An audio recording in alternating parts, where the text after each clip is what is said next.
I am Lamersha Lewis. Let's talk. Today is January the 12th, 2021. In today's commentary, we're going to talk about Vice President Mike Pence. As we all know, on last Wednesday, which will be a week tomorrow, January the 6th, 2021, when the House representatives and senators and the vice president were conveyed to certify the electors for the 2020 presidential election race between Joe Biden and Donald Trump. A breach was done to our nation's capital in Washington, D.C. We had domestic terrorists to storm our nation's capital. They breached our nation's capital, and a lot has transpired since then. Some of those individuals have been arrested. But I want to talk about Vice President Mike Pence.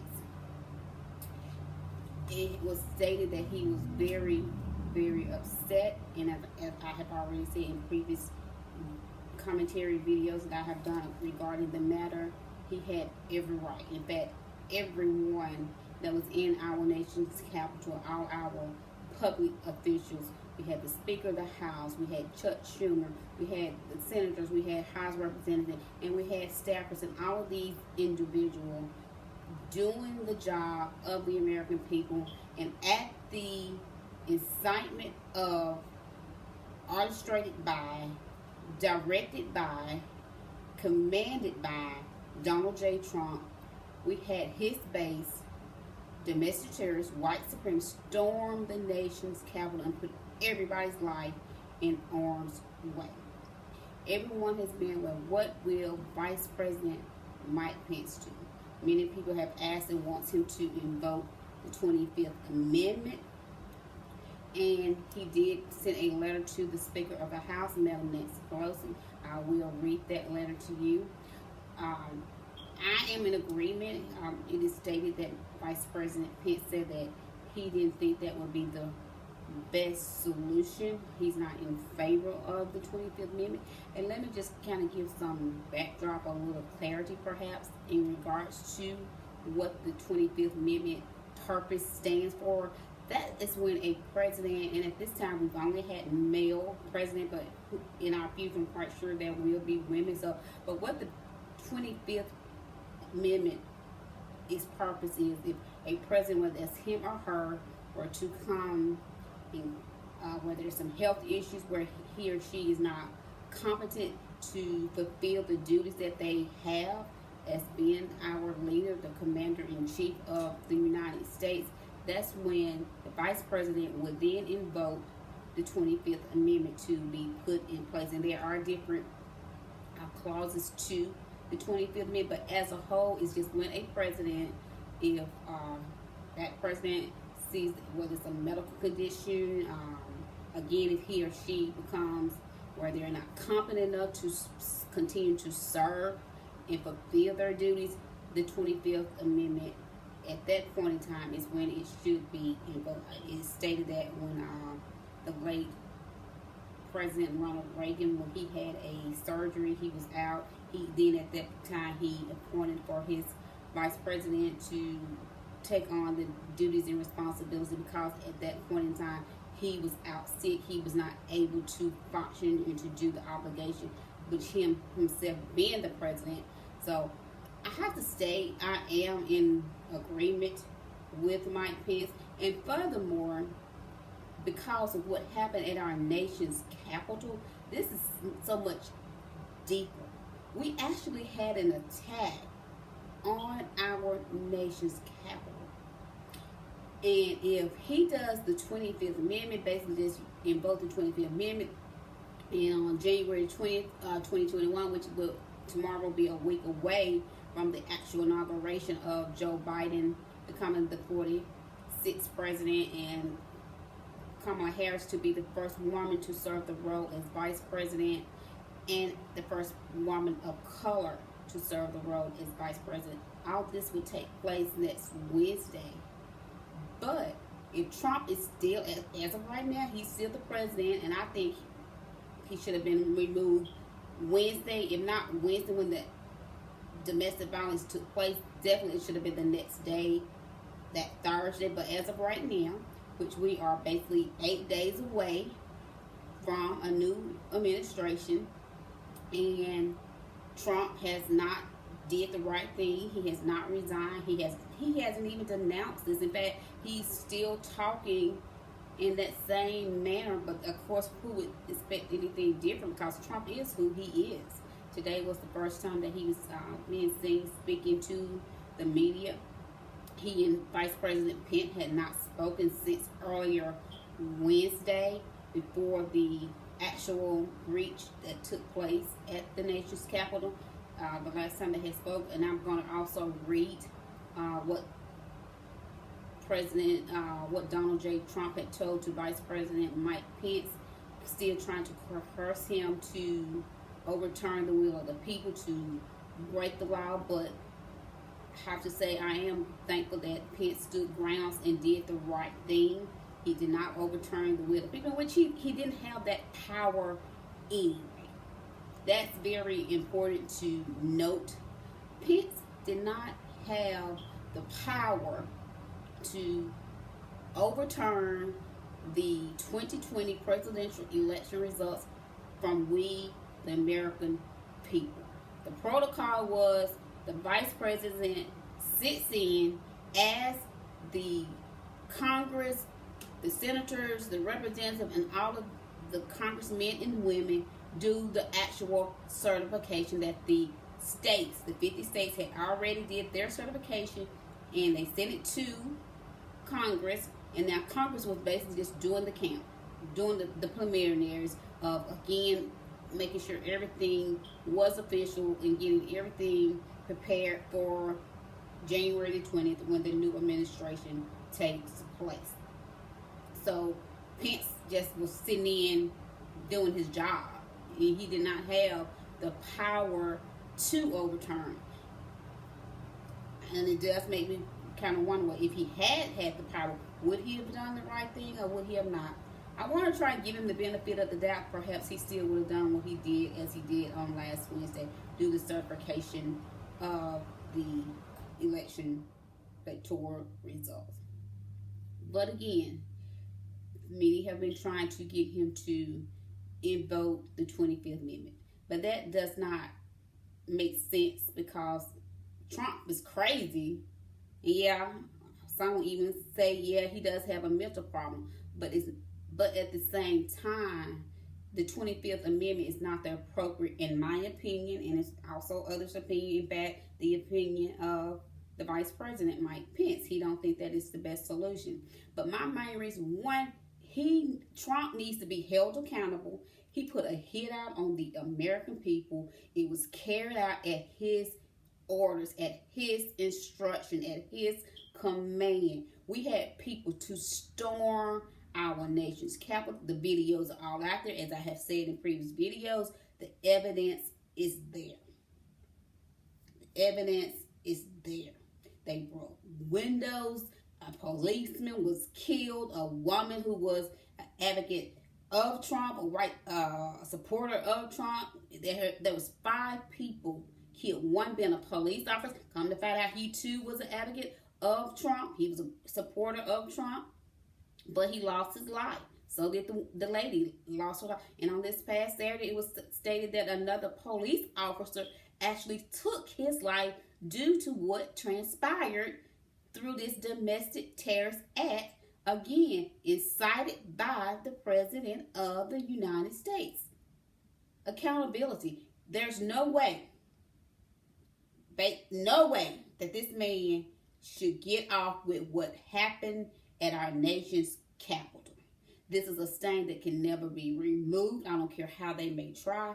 It's a blood stain on the American people that took place at the incitement of the president. Not a foreign entity, not some domestic terrorist from another country, but white supremacists, domestic terrorists that is Trump supporters. Because they wanted to believe the conspiracy, to believe the lies that Trump knew he was lying. He knew there was no rigged election. He knew that we had a fair election. He simply just did not win. But when you got simple-minded people, people are ignorant enough to believe what they want to believe, because we come to find out there was people formerly in the military that was at this domestic terrorist that took place. The lady that died, her name was Ashley. She was a former military. There was a form. It's been stated some of the people that they are beginning to identify. One was a former lieutenant. I mean, just because people serve in the military, that don't just give them a pass for accountability, because they can put on a uniform, but what's in their heart, if it's hate and racism and prejudice against people of color, the uniform means nothing. And as we are learning, it's been a conspiracy that one man looked like Chuck Norris, one of the celebrities. It's been said where other celebrities have been there. Pastors have been there. People took their kids to this type of domestic terrorist event. Who does that with a right mind? But they are in a cult. Trump has created a Trump cult. And he must be held accountable for what happened. Some Republicans are trying to, let's do unity and healing. Now everybody, we want our President-elect Biden to have a smooth transition. We want this to be a time where we come. Okay, I don't have a problem with coming together. We should come together. We must come together. President-elect Biden has said that from day one, even on the campaign trail, even before he won the actual president election, he has always said he wanted to work together, to meet where they can meet, both sides meet and come together. And again, Joe Biden is not someone new to politics. He's been the vice president. He's been a senator. He's been a representative. Many of those old heads that are still in Congress, and some of the new ones as well, they have worked with Joe Biden. They know him. They know the character of the man. They know the integrity of the man. But because, again, this cult that Trump has transpired is no longer a Republican Party. It's a Trump cult. And he must be held accountable. This is not something you can look the other way. I can't turn to the left. I can't turn to the right. I can't turn and look back. I'm going to look forward with knowing what happened January the 6th, 2021, 6 days into a new year, where the president orders a domestic terrorist attack at our nation's capital. 5 people died. One man has since took his own life. There's going to be people dealing with PTSD. This is so much greater. And it's far worse than what took place with Richard Nixon and Watergate. This was an actual terrorist attack at our nation's capital, all because a grown 70-something-year-old man refused to accept the presidential election that he was not voted for a second term. Caused a hit on America. He must be held accountable. He needs to be impeached. And also, in being impeached, he needs to be removed from office, because we, the American people, should not pay to take care of him, who is a criminal, and like I said, this stain that can never be removed, washed, or cleaned, that took place January the 6th, 2021, at the hands of Donald J. Trump. Because if he just gets to walk away, he's not impeached, he can run again for president or other political office. That's a no. He will still get a pension at the taxpayers of you and I. No. He can still travel around this world, various countries, at us paying for that travel expense. You want a criminal? You want to be paying for a criminal the rest of our lives? I don't. And I think many other Americans don't either. He'll get to have staff. So if he wanted to have whatever type of business, which we already know he was a businessman, but these things will be paid by you and me, the taxpayers. He will get a pension. He would get the continuous best health care. He would get travel where he could travel around the world. He would get office space. He would get a staff. All while he wasn't held accountable for the hit that he caused on January 6, 2021. Trump must be impeached and he must be held accountable. And this is what it said that he said it to Pence. Now keep in mind, they had not spoken since early Wednesday when Trump had called, still trying to coerce Pence to overturn the election results in favor of him. And during the attack, while the attack was going on, Trump didn't call Pence. Trump and his attorney, Rudy Giuliani, has been stated that they were calling various senators, still trying to get them to make sure that they vote to overturn the election results.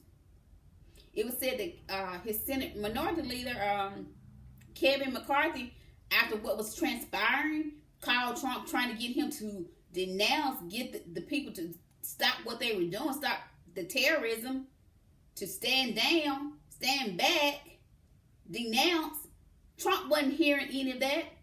They said he was happy. It has been reported that this man was happy with what was going on in our nation's capital.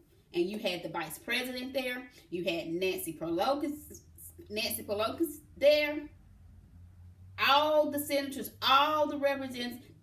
Mike Pence's wife was there. They said his daughter was there. You had staffers there, as well as the policemen that was there, and just whoever else that was there. And even those terrorists was there. Human beings. And he was happy about this. He didn't want to denounce, and he still has not denounced it. He actually stood out and told them that we love you. You're very special. But this is what he told to Mike Pence. You can either go down in history as a patriot, Trump told him, according to two people briefed on the conversation, or you can go down as a pussy. That's what the President of the United States told the Vice President. You can either go down as a patriot, or you can go down as a pussy. Pussy.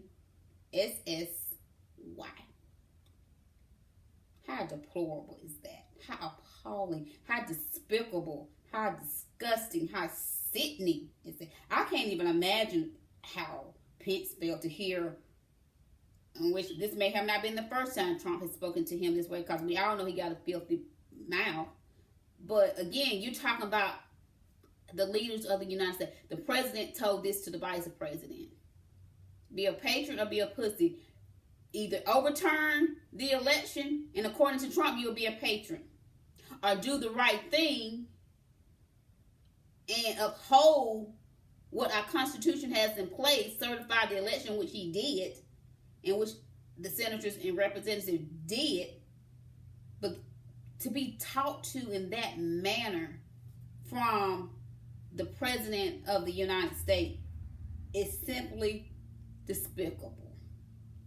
This is the letter in which Vice President Mike Pence sent as of today, which is dated January the 12th, 2021. It's got the letterhead. The Vice President has got Washington. The Honorable Nancy Pelosi, Speaker of the House of Representatives, Washington, D.C., and it's got a zip code on there.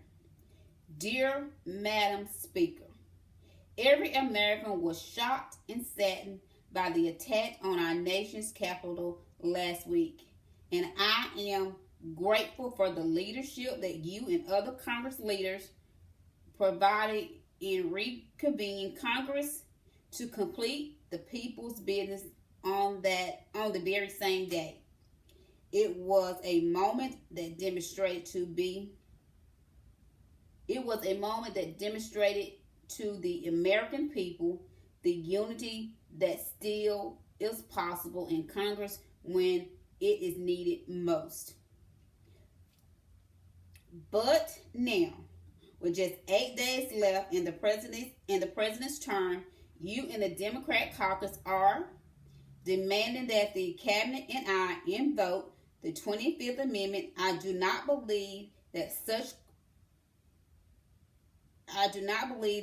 a course of action is in the best interest of our nation or consistent with our Constitution. Last week, I did not yield to pressure to exert power beyond my constitutional authority to determine the outcome of the election. And I will not yield to efforts in the House of Representatives to play political games at a time so serious in the life of our nation. As you know full well, the 25th Amendment was designed to address presidential incapacity or disability. Just a few months ago, when you introduced legislation to create a 25th Amendment Commission, you said a president's fitness for office must be determined by science and facts. You said that we must be very respectful of making a judgment on the basis of a comment or behavior that we don't like, but based on a medical decision. Madam Speaker, you were right. Under our Constitution, the 25th Amendment is not a means of punishment or of erection. Invoking the 25th Amendment in such a manner would set a terrible precedent. After the horrible events of this last week, our administration's energy is directed to ensuring an orderly transition. The Bible says that for everything there is a season and a time, and for every purpose under heaven, a time to heal, a time to build up. That time is now. In the midst of a global pandemic, economic hardship for millions of Americans, and the tragic events of January the 6th, now is the time for us to come together. Now is the time to heal. I urge you and every member of Congress to avoid actions that would further divide and inflame the passions of the moment. Work with us to lower the temperature and unite our country as we prepare to inaugurate President-elect Joe Biden as the next President of the United States. I pledge to you that I will continue to do my part to work in good faith with the incoming administration to ensure an orderly transition of power. So help me God. Sincerely, Michael R. Pence, Vice President of the United States. So, again, he's right that the 25th Amendment should not be invoked. To me, and this again, I'm throwing in my opinion here, I think it's a little shade somewhat thrown into the letter that was in the letter. She tried to use some of the words against the speaker. Again, though, the 25th Amendment is not a remedy when something of this merit, like what took place at our nation's capital. It's not a punishing method. That's for if a president is incapacitated, has some type of disability, and that would be warranted by a medical expert as a doctor to say that person needs to have the vice president to take on the responsibility because of what may be transpiring. So I do agree, but at the same time, all this let's heal and let's this crap, Pence and the entire Republican Party have been silent. They have been complicit. They have went along with Trump with all the lies. They should have never entertained when he started with that crap about a rigged election, a fraud, unfair election, and all of that, because they knew it was a lie. They knew Trump lost, but they played along with the game. And he wants to try and throw the shade in them. Well, let's heal the American people. Now he wants to be reminded of the pandemic that he was over in charge of, but because of Trump, so concerned because the numbers were going up, Pence didn't do his part. Trump called it a hoax. He said it would go away. He downplayed it, and so did everybody else. So did Michael Pence. But now you want to come together. You have to. That's like with your kids as a parent. If your child does something that causes to be disciplined, and sometimes the discipline is going to be harsher than just say, I take the keys from your and in my days and time, my mom would put a spanking on my behind. Trump caused the breach of our nation's capital, a sedition. Insurrection took place. There was domestic terrorists. 5 people have died. A man has even killed himself. A policeman has even took his own life because of what happened at the hands of Trump. So he has to be held accountable, and you don't get to overlook it because you want to give this bull crap. We in a pandemic. We've been in a pandemic since March. I didn't hear the outcry. We, the American people, are facing and struggling ever since this pandemic because, yes, economic crisis, but they chose to give $600. Grateful? Most definitely. But they know $600, you can't make it off of just $600, especially when you got a family. You got to have food.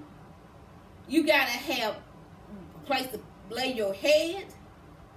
Many people have medical conditions, so that requires them to have prescriptions that's very expensive. But he wanted to talk about unity and healing. Well, where was the unity when we found out that Biden won the election? No one was on the Republican side. Michael R. Pence was trying to say unity then. Let's heal. Let's have a smooth transition. We didn't hear that. In fact, the woman that was over the transition process took over, I think, over a month before she even started the process. Biden wasn't even getting the briefing. But you want to talk about unity? God says, do all things decency in order. So don't play God with this, Michael Pence, because let's keep in mind, you have been the vice president to a man that paid $130,000 to a porn star for trying to keep her quiet about basically committing adultery right after his child was born with his third wife. So don't play God here. The man called you a pussy if you didn't do what he wanted you to do. But you want to talk about unity and healing? When will you man up? When will you act with some balls? That is, if you have any. And let's not forget, these domestic terrorists, they were chanting, hang Mike Pence. Mean, hang you. Let me play the clip.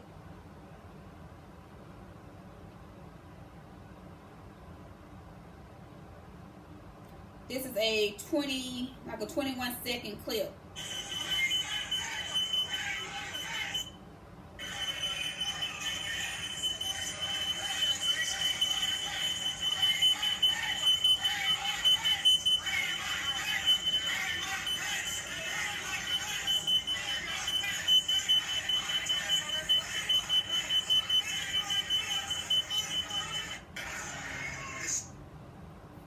But you want us to just, obviously, the Republicans still trying to look the other way as if nothing happened, as if 5 people didn't die, as if a policeman just didn't commit suicide this past Saturday.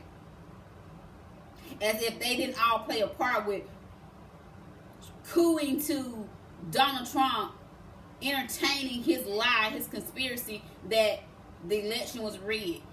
The election was stolen. It was a fraud election. Yes, I agree. We got to have healing. But at the same time, he did the crime. Now he must do the time. He's got to be held accountable.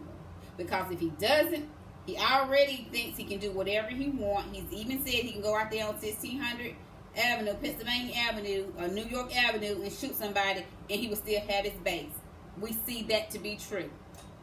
But if Congress don't hold him accountable, he's going to think he can just do whatever the hell he wants. As he was saying today when he was talking about they wanted to invoke the 25th Amendment, wanted to impeachment, be careful what you ask for. Again, his tone has not changed. He's still that evil, criminal man that would incite violence. 5 people died. 5 people died. One was a policeman that died at the tragedy of January the 6th. Then the woman, as well as 3 other people. Then Saturday we found out a police officer has taken his own life. We also have found out some of our congressmen and women have tested positive because they was in the room with Republicans who refused, who mocked them and laughed at them because they were wearing a mask and they wouldn't. And now we have, I think it's been 3 people that have been stated to have tested positive to COVID. They wouldn't have been out in that room jammed together if this had not happened at the incitement of Trump. This is not something where you get to turn a blind eye, a deaf ear, as if it didn't happen. It would be forever known what took place 6 days into the year of 2021 at the nation's capital of America in Washington, D.C. A breach on our nation's capital. People actually breaking windows, storming all through. Confederate flags. Man with his foot on the Madam Speaker's desk in her personal office, sitting in her chair in the chambers where Congress would actually convene at that particular time before the complete violence just took over.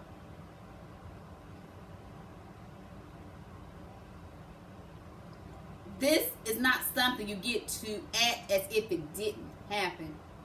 It's too much evidence. And as we have been hearing and learning, more things is coming to the light, more things is being revealed, and more people are talking about just how really horrific it was, and we're going to learn more about that. There's no way Trump can get to walk away from this one. And you don't hold power to the criminal that did the incitement of the domestic terrorist violence. You took an oath to our United States Constitution, our democracy. You're supposed to uphold the Constitution against foreign and domestic at all costs. But the enemy was the president, the 45th president of the United States. He must be held accountable. Impeach, convict, remove Donald J. Trump. I am LaMarsha Lewis. Let's talk.